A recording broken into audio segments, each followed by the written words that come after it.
Pessoal, tudo bem? Boa tarde. A gente continua na aula sobre contrato social. A gente vai estar falando aqui sobre o Hobbes mais uma vez. Vai continuar falando sobre aquela ideia do estado de natureza, né?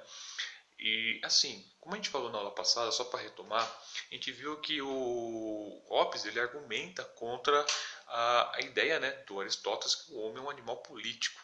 Lembrando, é um animal político.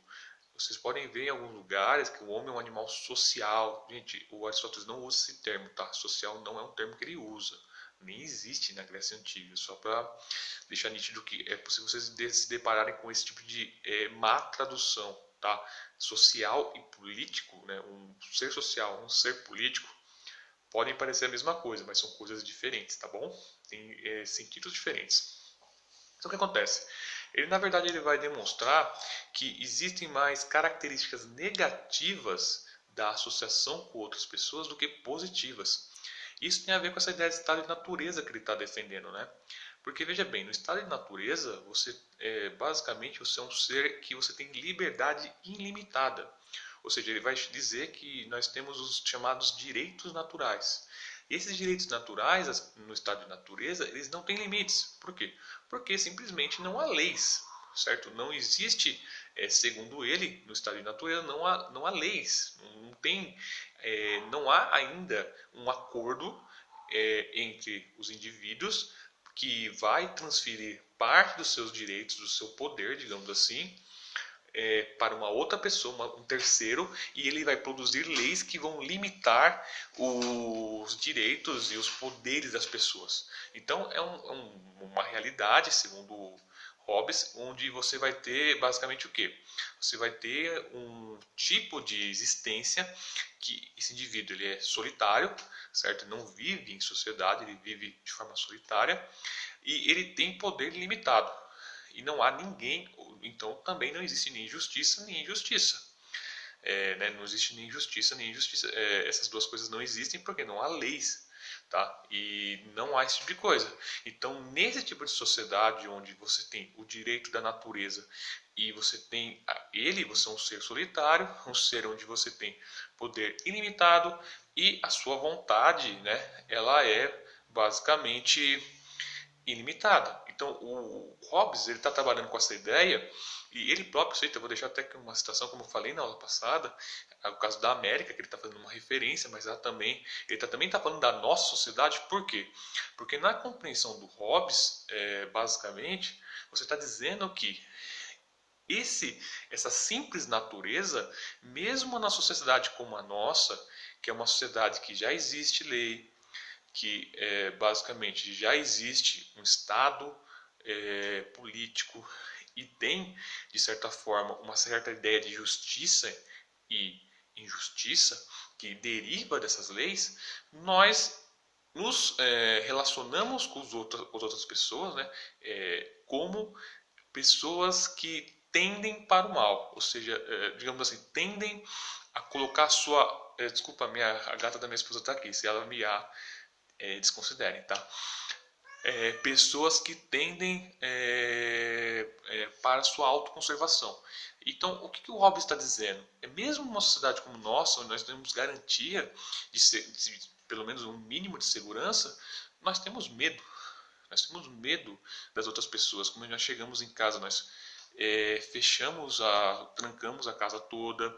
Como nós saímos, né, para a rua para fazer alguma coisa, nós ficamos bem alerta, porque a nossa relação, certo, com as outras pessoas não é uma relação de, digamos assim, de pessoas que nós poderíamos, né, tá trabalhando em conjunto pelo um bem melhor ou coisa do tipo. Não, é uma relação de desconfiança, é uma relação de medo, porque nós entendemos que essas pessoas elas têm paixões e essas paixões que elas têm, né, basicamente, a mais forte seria de autoconservação e muitas vezes elas estão preocupadas com o seu próprio interesse e elas podem colocar, se não houvesse lei, certo? É muito mais o medo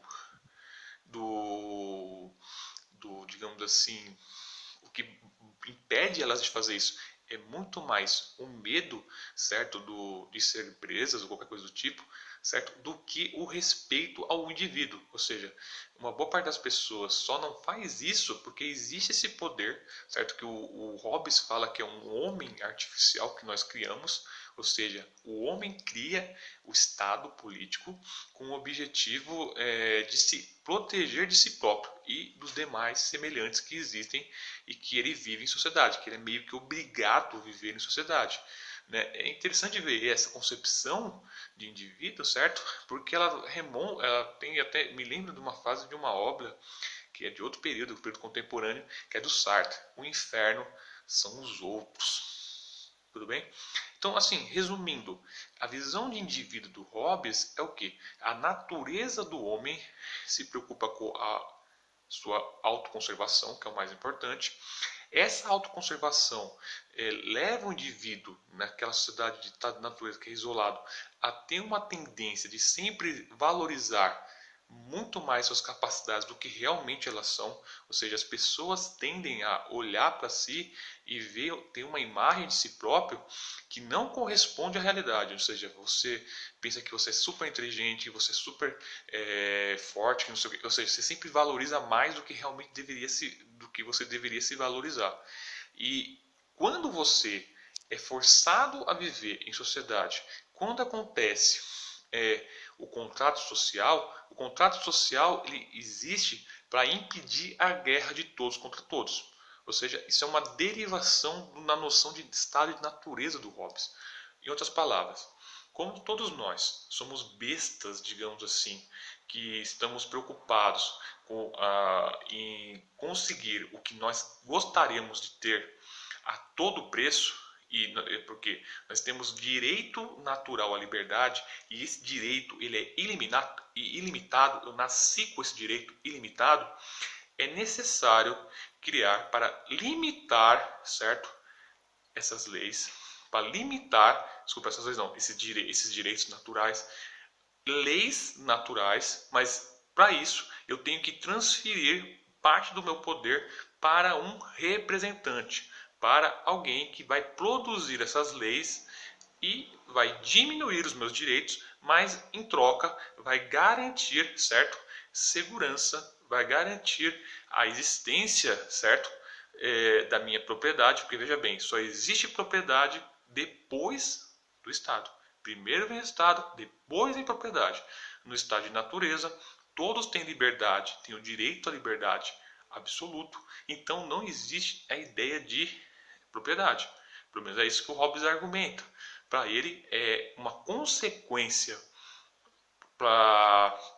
certo? Melhor, um fundamento, uma condição para existir propriedade é existir o Estado. Ou seja, primeiro eu crio o Estado, esse Estado criará leis e a partir disso o Estado garante a minha segurança e ele garante, certo, que ninguém vai vir pegar a minha propriedade. Mesmo com isso, não quer dizer que aquele estado de natureza desapareceu e ficou no passado. Não, ele ainda existe nessa sociedade, mesmo com o Estado. Se o Estado, por acaso, por alguma razão, ele entrar em colapso, ele ter uma crise e as instituições ligadas a esse Estado forem destruídas, o estado de natureza volta. Nós voltamos à guerra de todos contra todos. O direito à liberdade ele volta a ser absoluto e quem vai conseguir se impor, aquele que vai conseguir sobreviver, são aqueles que são mais fortes, mais capazes, mais ágeis, certo? E não vai ter ninguém para moneirar